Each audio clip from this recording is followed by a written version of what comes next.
یہ تزکیہ ہے جو اس چیز کو پیدا کرتا ہے،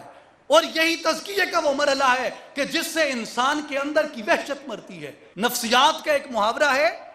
کہ اعضاء، انسان کے اعضاء، ہاتھ، پاؤں، دماغ، یہ تمام چیزیں انسان کے اعضاء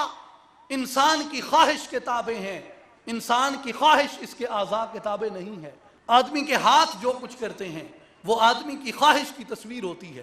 اس لیے اگر اعضاء کی اصلاح کرنی ہے تو اپنی خواہش کی اصلاح کرو، اپنے باطن کی اصلاح کرو،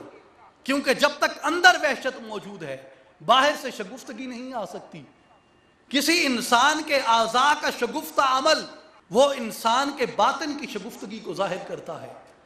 کسی انسان کے اعضاء کا درندگانہ عمل وہ انسان کے باطن کی درندگی کو ظاہر کرتا ہے۔ اس لیے ظاہر کی درندگی اس وقت کچلی جاتی ہے جب باطن سے درندگی ختم ہو جاتی ہے، جب باطن سے انسان کا تزکیہ ہو جاتا ہے، جب باطن میں وہ محبت انسان کے اندر داخل کر دی جاتی ہے۔ اور جب تک وہ محبت داخل نہیں کی جاتی انسانوں کے اندر یہ نفرت، یہ نفاق، یہ بغض، یہ عناد، یہ دشمنی، یہ قتل و غارت، یہ دہشت، یہ وحشت،